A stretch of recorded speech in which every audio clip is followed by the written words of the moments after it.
Welcome back. We've got a very important and exciting topic for you today. So, navigating theme parks is already a special kind of adventure, and it can be especially challenging when you or your family member is neurodivergent.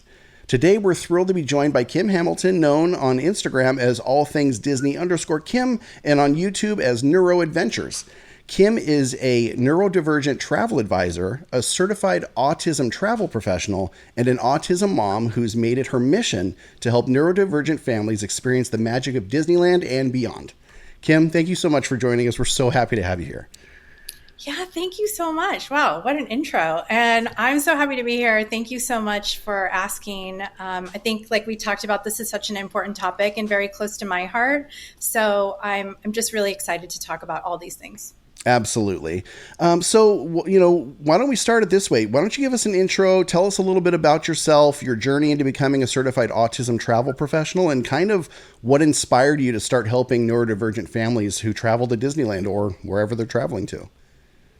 Yeah. So first, I think I want to talk about like how much I love Disneyland. So I've been going to Disneyland for over 40 years. I know that kind of ages me a bit, but my memories of Disneyland were just such happy memories with my grandparents and my siblings. We used to drive from Northern California in what seemed like took forever in my grandpa's Ford truck from the 70s, towing his Airstream, and we would stay at a campground, at a KOA campground on Harbor, and we just felt like this was the best of both worlds. We would camp and go to Disneyland.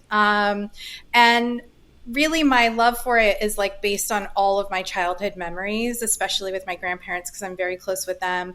And then when I started having my kids, I wanted to really kind of make those memories with them. So our first trip to Disneyland was when my son was 5 years old, and I have a neurotypical daughter, and she was 3 years old. And, it seemed like it was, going well. We took kind of a bigger family trip. So we went with my family, my sister, her kids, my mom, and we stayed on property at the Disneyland Hotel. And we thought this was like a great time to intro all the kids into Disneyland. We would build in a lot of breaks because it was new to me as like having a special needs child. Yeah. My son, we never really got like an official diagnosis until we actually were in COVID. So we always knew that he had some developmental delays, and we were, working through like speech issues, and he was categorized under the autism umbrella.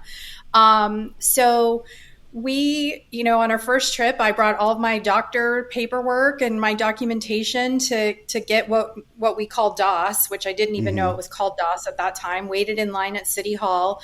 And I knew that they offered this special accommodation.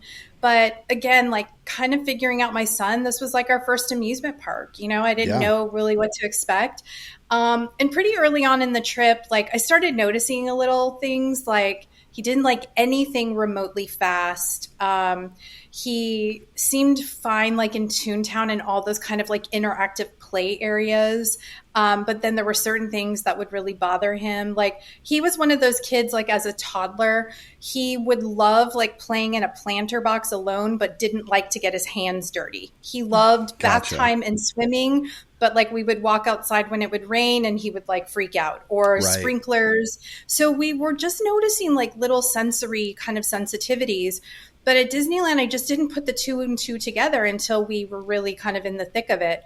And at that time, we watched Paint the Night. Like, I wish they would bring it back. Like, I know. So amazing. Our favorite. So good. We're still holding on to the little paintbrush just in hopes that it comes back. Hey, maybe for the 70th anniversary. Oh, let's hope.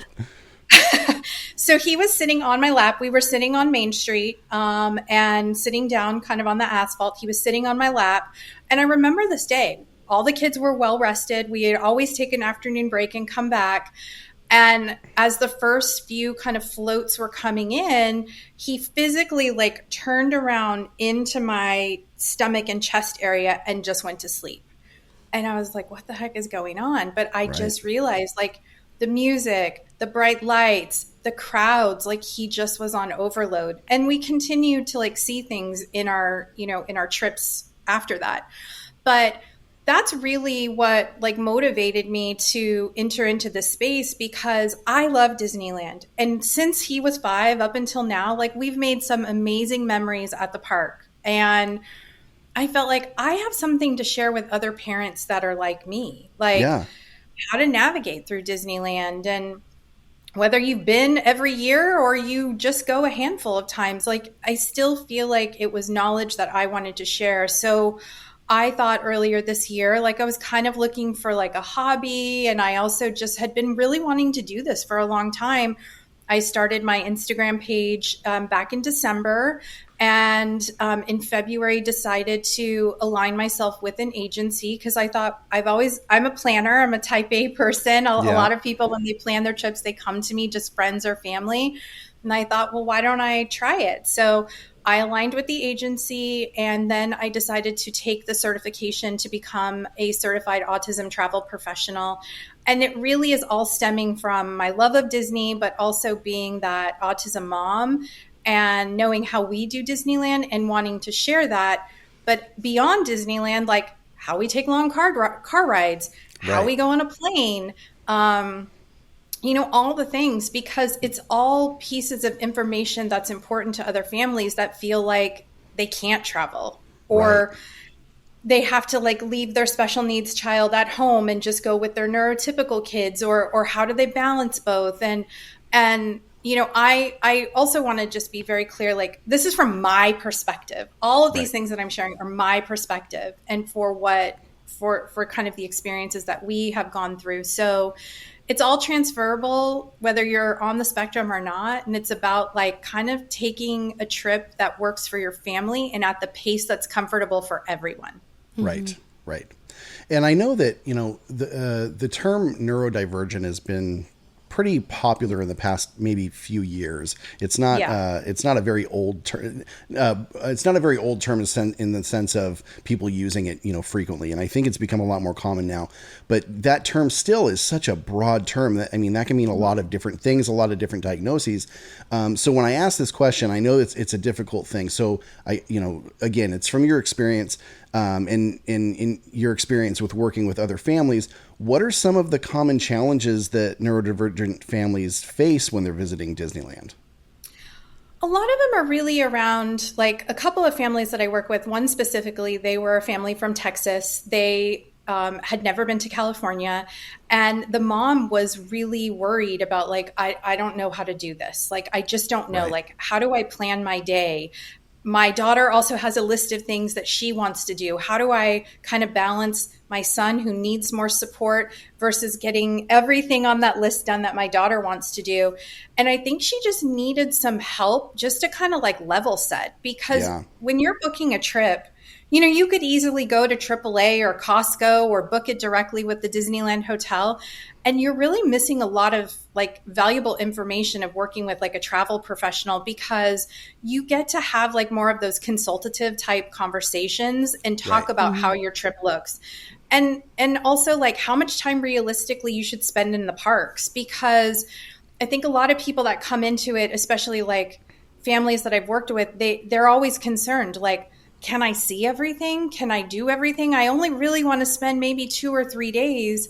And I think it's about kind of really setting those expectations with them, and talking to them about like, well, what are your top things that you want to get done? And Right. also understanding about their family's needs. Like when I start working with families, I start asking about the child who is a neurodivergent child. Like, tell me about your child.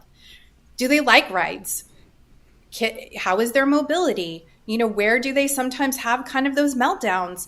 It's almost about getting to know your client so you can tailor the trip to their needs. Right. A lot of people still are not super familiar with DOS and what that looks like and what those accommodations are. So I spend time kind of walking through that.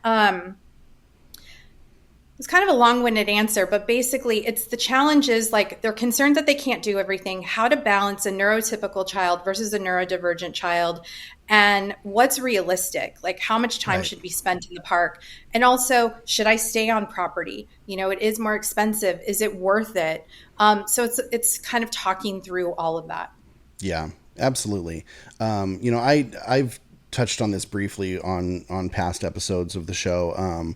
I do have a neurodivergent challenge in my life, and so I can understand if I were to be, in the shoes of a family that doesn't know any better. Like, I can't imagine, because I know what I know because I've done a lot of research, and I've been, I go to Disneyland every weekend. And so, like, I know the resources that are available. So it's super helpful to have someone like you who specializes in this, that will ask the right questions, because, travel agents are travel agents. They want to know, what do you want to experience? Where do you want to go? What kind of hotel do you want?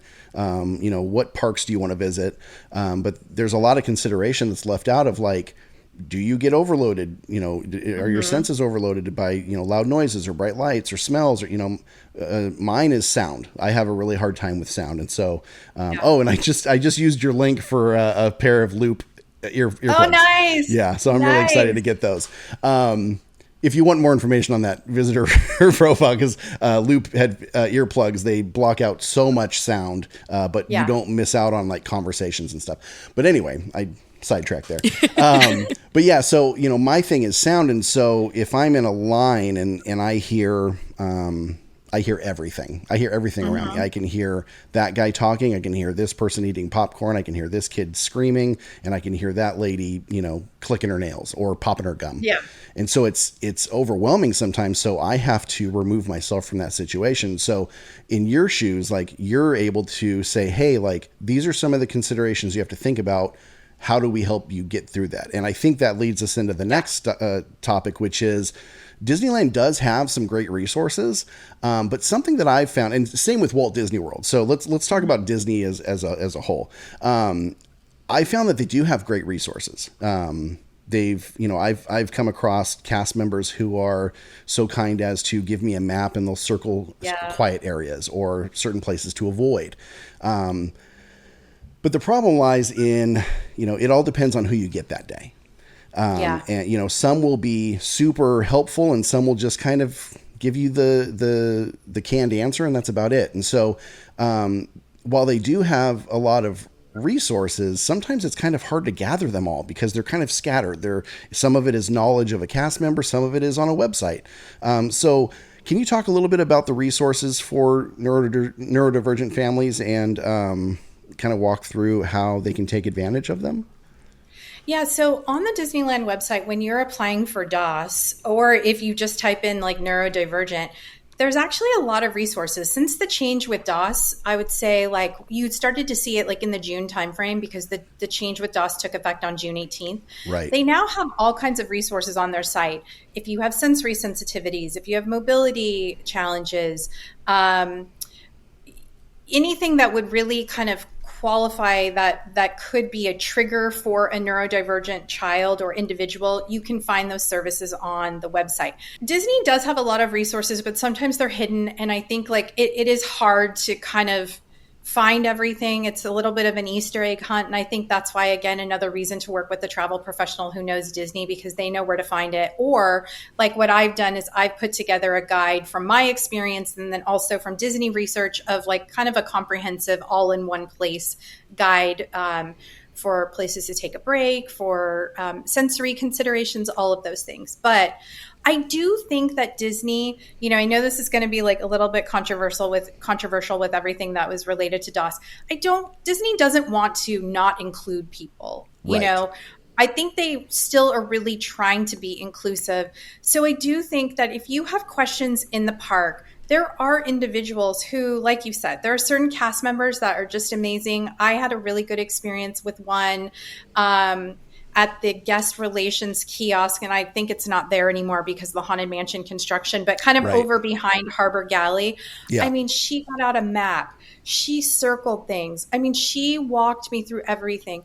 And she really was, like, an amazing resource, because she even talked about things that I didn't know. Like, I also didn't realize that you could use a companion restroom. Like, if your child is having, like, a real emotional reaction due to, like, an overload, like sensory overload, like my son, when he was younger, we just needed to be in a private space. He needed to work it out. He needed to get it all out. And he was also embarrassed. So using those companion restrooms and just having a moment to kind of have that kind of, output, also like first aid. If first aid is not busy with actually like people that are ill or need care, there are private spaces in first aid that you can occasionally use. I think that that is another one that it depends on the cast member who's in first Right. aid. Right. But, again, I do think Disney really tries to accommodate everyone. I think they're still working out some of those kinks, but I believe Disneyland is for everyone. And I think it's just about how you kind of plan ahead of time and Right. have those contingency plans for those moments of what if this happens and then Right. what do I do? Yeah, and with the changes in DOS, like you said, it's very controversial because for those that don't know, DOS used to cover a very broad spectrum of disabilities and ailments, and one of the more common, and this is all from what I've heard from cast members. So I don't know this for 100% fact, but from what I've heard from cast members, a lot of it was like stomach issues and like IBS Yeah. and things like that. And so anybody with those types of ailments have kind of been kicked out of the service because from their website, DOS is intended to accommodate a small percentage of guests who, due to a developmental disability like autism or similar, are Yep. unable to wait in a conventional queue for an extended period of time. So, anybody that had, like I was saying, the IBS or even things like epilepsy and, other, anyway. So basically, anybody with cognitive disabilities in the past was kind of green lighted, and now they're saying Yeah. developmental disabilities like autism or similar. So they're very specific in what they're allowing into the DOS program. So in the past, it was a 60-day pass, I believe, and now it's a 120-day. But then Yeah. recently, Walt Disney World this week has increased that to 240 days. So they are kind of adjusting and reevaluating. So this is so new. I mean, it just got changed in June. So I'm hoping that they Yeah. look at things and they say, maybe we should open it up to a broader spectrum of things, because there are some disabilities and ailments that definitely need the service. I was really nervous when it came time for the new conversation because, well, having to make yourself vulnerable to a stranger and tell them your deepest, darkest secrets is not fun. Yeah. And then, they basically become the judge and jury and they decide whether or not you are qualified. This new process kind of took the guesswork out of that because if you don't fall into this category, then you don't qualify. So I'm hoping that they broaden it a little bit. They are a little bit more forgiving. What it all came down to is people were abusing it so bad. I mean, I've said it to many people and I've said it on this show. It was very curious that every TikTok streamer had IBS. It was, and that's a bummer. That sucks for the people that absolutely need it. Something else to know about the program is DOS is not like a front of the line pass. There's a very No. common misconception that anybody with DOS just gets to walk up to a line and go and ride a ride. It's not that way. It doesn't provide immediate access. So if there's a line that's 60 minutes, you have to wait 60 minutes before you can ride that attraction, just the same as anyone else. You just find your own accommodations instead of a line. You wait outside or you go do something that keeps your headspace clear outside of that congested line. So I wanted to clear that up because that is a very common misconception. I just read today on Instagram that another travel professional, they just went to DCA and to Disneyland, and someone in her party has IBS, and so her and her daughter went to stand in line, and the other family member went to the restroom and actually told the cast member that they have a condition, and the cast member let them, go into the line with the spouse, and I think that cast members that are there at those attractions, I do think they're trying to accommodate also. So I want to say, like, if you don't qualify for DOS, there are other ways in the park that you can get those accommodations by asking at the Right. specific ride. And then additionally about the wait times. So I would say the busiest attractions that we have gone on, like let's say Web Slingers. Um, on a busy day, we can get off web slingers and try how I use DOS is like I'll scan us in, we'll go stand in the line, and right after I scan in, sometimes I would try to like reserve a ride right after that. And now they've added like a 10-minute rule. But let's say we wanted to ride web slingers later that day or Toy Story. If it's a busy day, it is an hour, like you said, it is an hour between those ride times. Right. Now, that's when I would encourage that if you were there for 2 days and you had a neurodivergent child or individual, like you might want to add lightning lane because you can stack your lightning lanes in between DOS and you can use those together. I think some people are also confused, like, well, can I use both? Like, how does this work? Right. But like you said, you're still waiting. I think people just see it like, I think the Fantasyland rides are the ones that are most like kind of polarizing because there's no like lightning lane queues. So you're going up the exit. And like people, I had this incident a couple of visits ago. It was at night. I was going out up the exit on the teacups and I have this woman saying like, that's the exit. And I just look at her and I'm like, yeah, I have a special pass. Thank you. And I just walked on. But those are when you're kind of getting those people looking at you kind of side eye, like, well, I'm going up the exit and I'm waiting in this line. So sometimes I think that makes people uncomfortable about DOS because no one wants to be called out. Right. Yeah, it is very common for people to, because I see things online and it's like, oh, they just want their front of the line pass. Well, that's not true. So, let's nix that. But you're right. Like I've experienced that same exact thing in Fantasyland because that's where they're the least, I don't want to say least accommodating, but least prepared for the accommodation. I remember years ago, I was walking through the exit of Alice in Wonderland and somebody's like, well, he doesn't look disabled to me. And I was like, wow, so I think overcoming that is just doing what we're doing now, educating people, letting people know like this is what the service is and this is what it does and this is who it's for.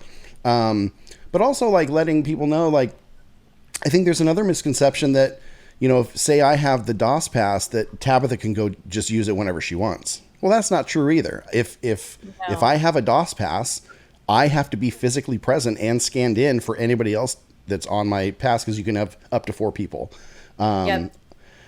I have to be there. So it's not like I'm just like handing out DOS. It's not like a Club 33 lightning lane that I can just like hand out to anybody that I want, like it's something that is for the person that is afflicted with whatever that thing is, And also you have to be really like, if you're caught abusing DOS, I mean, you will be kicked out of the park and potentially like banned from entering Disneyland or Walt Disney World again. So, and they made that very clear on this change. Like if you're caught lying, you will be banned for life.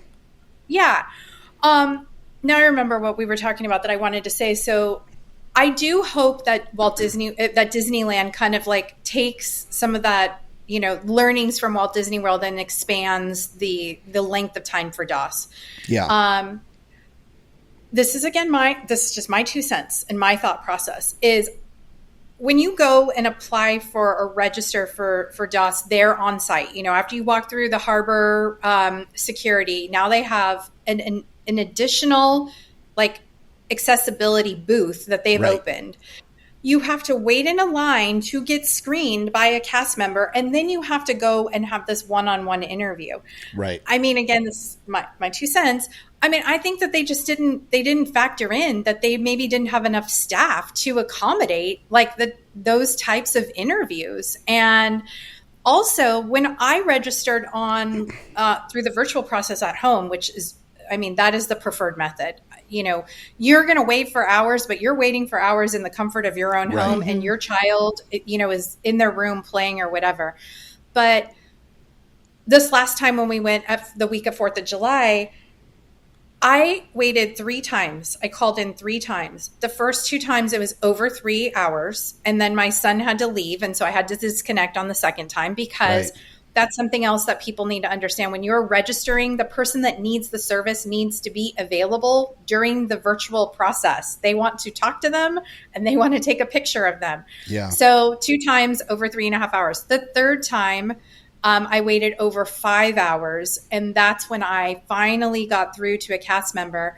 I again think that they didn't factor in that that there were maybe enough accessibility cast members. So that's why I'm wondering, like, maybe if they are kind of stretching the approval time out, because who has that kind of time? And Right. also, Right. like, I mean, my conversation lasted 10 minutes, but I'm sure other conversations could last 20 minutes. I mean, I don't know if they really planned, and I don't know maybe if, again, my 2 cents, if maybe they knew what they were getting into. So Right. I don't know if they planned accordingly. Right. Yeah. And you brought up a good point about the so yeah, you can do it in person, which I mean, you have to do it at a ticket booth out in the open in front of everybody, which is very similar to the old process where you'd go up to a guest service umbrella And also talk to somebody. intimidating. Very intimidating. So intimidating. Yeah. Well, yeah, and you've got somebody who it's so funny, and I'll go back to this, but you go up to somebody who is a customer service representative, and for all intents and purposes, not to diminish what they do, but they're a customer service representative. They're not a doctor. They're not a nurse. Typically, the last guy I talked to in the park right before the change was actually an ex-physician. So that was actually kind of interesting, and he understood, and he was like, hey, like let's talk through this and see what we can do. But yeah, for the most part, they're guest service people. They're not medically trained staff, and so when you tell them some of these things, like I had told them about my sensory problems. And the last person I talked to didn't even understand what I was saying. They're like, so you like so what? like it's like an ear, like when your ears ring, like when you have an ear infection. I'm like, no, not at all. But here we go. So the in-person thing is really tough. Like you said, doing it from the comfort of your home is great. But if you get to a point where you're at the park and you can't do that, you didn't know or you forgot to have that conversation before you got there, they will give you priority if you check in and say, I'm at the parks. They do give you some, I don't know what the priority is, but it is stated that they'll give you some sort of priority. But even then, even if it's, from 3 hours to 1 hour, like that's an hour that you're wasting in the park to do these things. Yeah. So when I was just there a couple of weeks ago, every time I go, I always ask like, what's the updates? Because I feel like you're getting like up to the minute info being there in the park, and, you're getting it right from the cast member. Right. So now they've added a third way to register. So you go to the guest services kiosk with the green umbrellas. And that used to just be if you had questions or you wanted to add people to your tickets, and they could be added to DOS, but you would have to like alternate the 4 that were going to ride on the ride. Right. But now if you say you want to register, they point you to a QR code, and you scan the QR code there in the park, and that pushes you to the virtual queue that you would do at home. And that's a new ad. Okay. So that is maybe another way that you're not waiting and having that intimidating in-person conversation and waiting outside the gates. You're you're inside and you're doing it.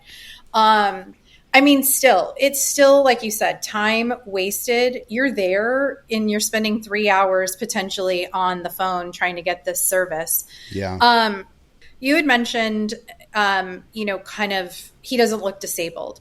I just had this conversation with another mom that she receives DOS services for her son. Mm-hmm. And I think that there's maybe a level of guilt in a way that people are asking for accommodations for their child that has these, invisible disabilities. Right. And I struggle with this sometimes because if I was being interviewed there on site and they would see my son and he's sitting on a bench with his phone, they're seeing him in a moment in time. They're seeing that he's fine to be there with his phone. One, he's not engaged in any of the things that we're doing. Taking that device away is going to cause stress, and having to wait in those lines that are very tight with a lot of people around you are overwhelming. Yeah. And so there is this like level of guilt from a parent perspective of like, I feel bad because my child maybe doesn't have mobility challenges or, doesn't look disabled. But I also know that without the service, it would completely change his experience, my daughter's experience, and the experience of those around us. And so I feel like in the back of my head, it's kind of like what you were saying, like you work through on the Alice in Wonderland, incident.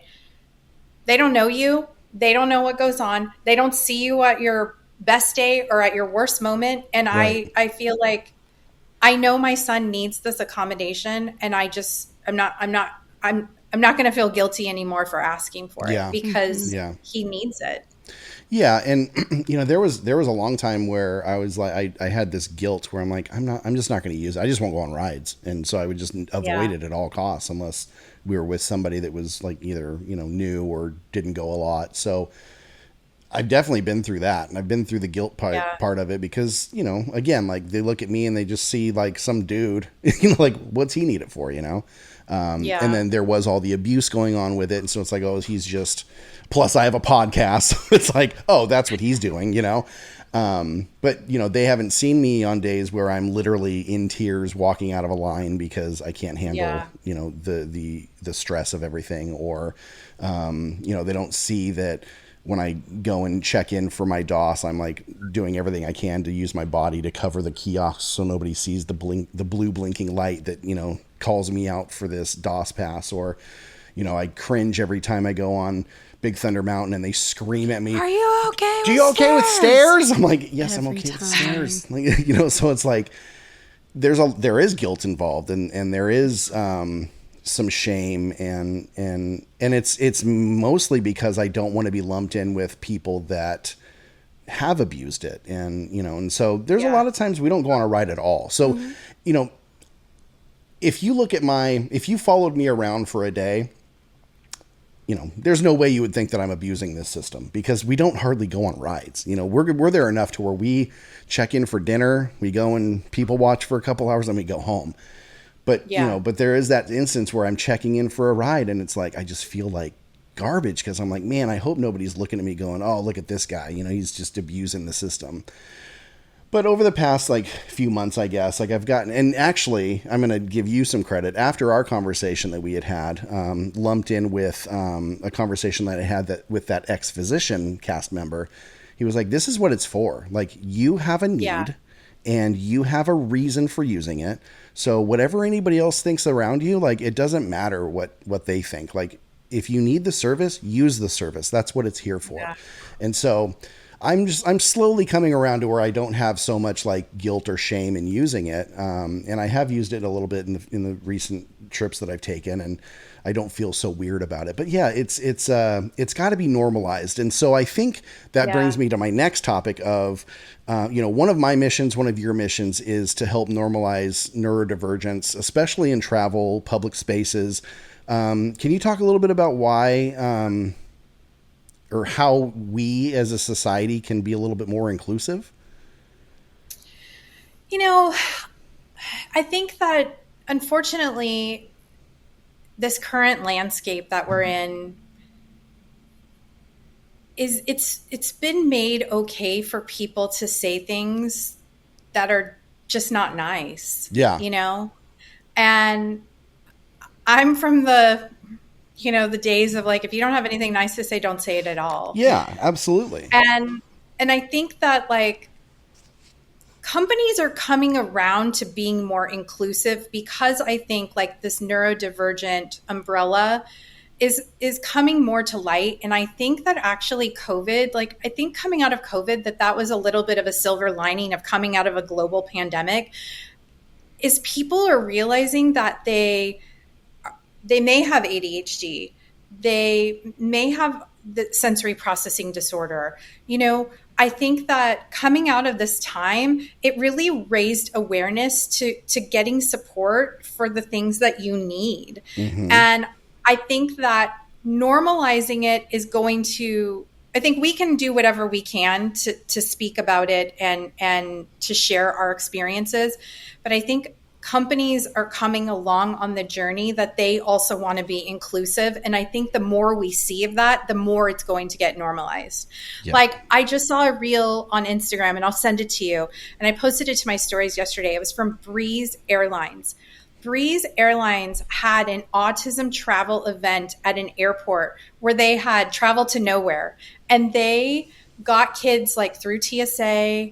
They went and they waited at their gate. their numbers were called. They got on the plane. They sat on the plane for a little bit and they could hear some of the things, being on a plane. They had a snack. I mean, they went through a whole travel exercise.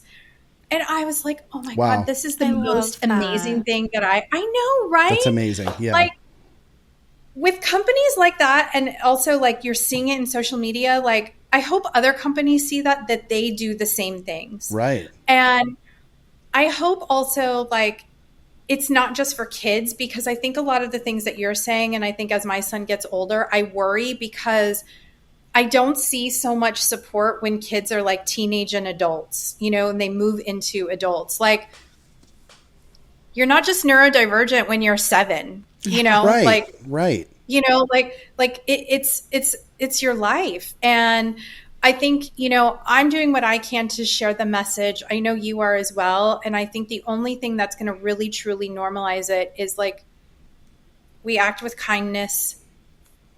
We accept everyone for who they are, and other companies get on board with that also. And they, as it becomes more aware, I think we're going to see a shift there. Yeah, absolutely. Absolutely. So I want to talk a little bit about, I want to talk a lot about your travel guide. There's a lot of conversation on this topic about creating comfort in crowded spaces, normalizing neurodivergence, finding sensory friendly spots, and building a culture around what some see as a disability that normalizes everything and makes it so that everybody can have fun. Well, you said earlier, Disneyland is for everybody. So tell me about your travel guide. What's it include, and how people can use it to make their trips as smooth as they can. Yeah, so I created the Essential Sensory Guide to the Disneyland Resort. So the reason why I wanted to create this guide, as I mentioned, like when we started, is when I was noticing my son's sensory sensitivities, it made me think like, where can I find this information? And also, in going to Disneyland so much, like I would see kids come off rides crying. And, Disneyland is not like Magic Mountain or, it's not like big roller coasters, but like kids would come off Pirates, or they would come off of like, Mr. Toad, and just be really emotional. Yeah. And there is information available on the Disneyland website that kind of highlights each ride and gives kind of like a rating. But I took that information and my experience and put it in my own words and provided pictures. So this guide is a comprehensive all-in-one space for an overview of every ride and every non-ride attraction for Disneyland and California Adventure. I also include in this guide spots that we like to take a break, where we like to watch fireworks, with all sensory considerations in mind. I have a section on holiday considerations, like just going a couple of weeks ago, like I love to see the purple lights in DCA, like on Buena Vista and through Cars Land, but they're very bright. Oh, they're overwhelming.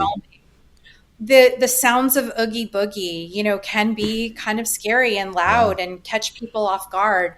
And so I really wanted to make that knowledge, make that information like widely available that people could see it. So when they are preparing for their trip with a child or an individual that has sensory sensitivities, that they could be aware, so it wouldn't be triggering to them. Or they could help their older child, like maybe read the guide. Okay, so I know you really want to go on Pirates, but like maybe like read this and get an overview of what the ride is like. Right. Also, one thing, I don't do this, but like there's a lot of really great content out there, point of views on rides. Mm-hmm. Like I would highly encourage families to watch those on YouTube before they go. And that's what gave me the idea to start doing POVs. So we actually just put up our second one, because I never realized how impactful they could be for this topic. Yes. So think of my guide as it's in written form. You can print it out. It's digestible. Take it with you. It covers Disneyland, DCA, the 3 hotels, downtown Disney, a section on holiday consideration. And also I added in kind of getting through security and the parking structures. Because although I am not a local and I go all the time and I usually stay inside the Disney bubble, but there are some people that fly into LAX and they stay not near Anaheim and they drive in and they have to park. And then, transitions for kids that are on the spectrum are really hard. You sat in a car for an hour to get to Disneyland. Then you're waiting in the parking structure line. Then now I have to walk and go through security at the parking tram where that line can sometimes be very long. And it's really in a sunny area. There's a million people. Now I got to get on a tram. So it was really kind of breaking down to help people with those transitions, because it's not like you just drive to Disneyland and get in your car and you're there, Right. No, there is so much to a trip to Disneyland that some people just don't even realize. Yeah. And that's why this is important. And that's why this is for me. Again, I recommend staying on property now for 2 reasons. One, I travel alone with my kids. I like to stay in the Disneyland bubble. I think there are certain areas outside the parks that are very safe and walking distance is fine, but I'm not super comfortable walking, beyond like Catella and, with my kids alone. Also, not just for a safety factor, but for the fact of we've already walked 20,000 steps in the park, and now I got to walk 2 miles to my hotel. Yeah. Like, it doesn't matter if you're on the spectrum or not. Like, that's going to cause anyone to have an emotional output. Absolutely. Yeah. Yeah. But the main reason, again, is like, we like to stay there because you're within the bubble. It's walking distance to everything. And we always take the monorail. We stay at the Disneyland Hotel. We go through the mobile ordering of food. We talk about what we're going to eat. I pre-mobile order, get on the monorail, and our food's ready. And that takes a little bit of like practice, but and a little bit of strategy. But, when you're talking about like breaks, I always consider that like even starting our day, we kind of start slow. We're not a like get up and rope drop and run to every ride. Yeah. That causes stress and overwhelm for everyone. Yeah. And honestly, we're not morning people. So I think a lot of what goes into like planning your trip is like when I talk to families, it's like, okay, so do you guys like to get up early? Are you guys early risers? And then I wouldn't recommend staying until the park closes. But we are a slow morning, a break in the afternoon, and watch fireworks and stay until the park closes.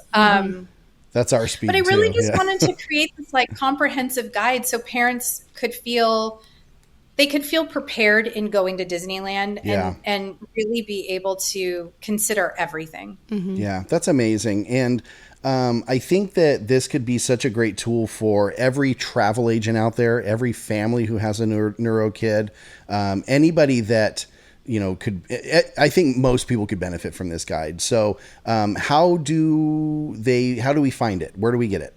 So thank you. If you want to find the sensory guide, you can click the link in my bio on Instagram and it will take you to the guides. I also have some free resources. And one I would love to send to everyone is really about like DOS. What is DOS? How do you register? Where I feel like I'm not giving out any secrets. Yeah. I'm giving, how I registered and the questions that were asked, and then how to use DOS, because a lot of people, the navigating of the app. So that is a free resource, and I have a tip sheet. The point is like I'm trying to set people up to succeed, whether you're booking a trip with me or not. Great. If you want to book a trip with me, perfect. But if not, like I still want to share, because sharing is caring. And also I want people to feel the way that I feel about Disneyland, because it's like since I was 5 years old, like it really truly is like the happiest place on earth. And it's my favorite place. Yeah, absolutely. And I appreciate so much the attention and the effort and time that you've put into putting this guide together, because like we had said before, like there are so many resources available, but you have to go on a treasure hunt to find it. And if you don't know, you don't know. And so this is super easy for anybody that has a concern, to just go into the guide, look up what you need to know, and it's all laid out, black and white. Here's how you do this. Here's how you do that, to make your trip as smooth as possible. So yeah, this is so great. And I'd like to kind of shift gears for this last bit of, do you have like a favorite memory from one of your trips to Disneyland, either with or without your kids? I mean, you're a Disney lover either way, so lay it on us. So, like, I don't want to like get emotional about it, but I'm like starting to think, like, I was very close with my grandparents. Like, my grandpa was like my favorite person. And I mean, really, like, we would drive in his like 1978 pea soup green truck, like down, like down. And on my website, I have a picture of him sitting outside the Airstream. And it's just like, what I love so much about it is, I think the reason why I love Disneyland is because it always takes me back to those like happy memories. And I mean, he was like 60 years old going on like Big Thunder Mountain, yes, and like the Matterhorn, and he always wanted to eat at the Plaza Inn because he wanted to feel like he was eating something like, a good dinner that was going to stick to his bones. Like, and I think like there's so many memories, but they are all around him, and like being in the park and like going on every ride with me while my grandma would like sit and like scout out a parade spot for us and have a big bag where she had snacks and always asked us if we wanted a snack. And, I loved how like his favorite ride was Small World. And, it's just, there's so many memories that I have of him and us together. And, he's not with us anymore. And so I think like my happy memories are really about him. And now with my kids, it's just, like, I'm so excited. Like, I'm going to Oogie Boogie next week with my daughter, and we're doing like a mother-daughter trip. That's going to be so much fun. Yeah. I know. I'm so excited. We talked about dressing up, but I was like, we should just not add that stress.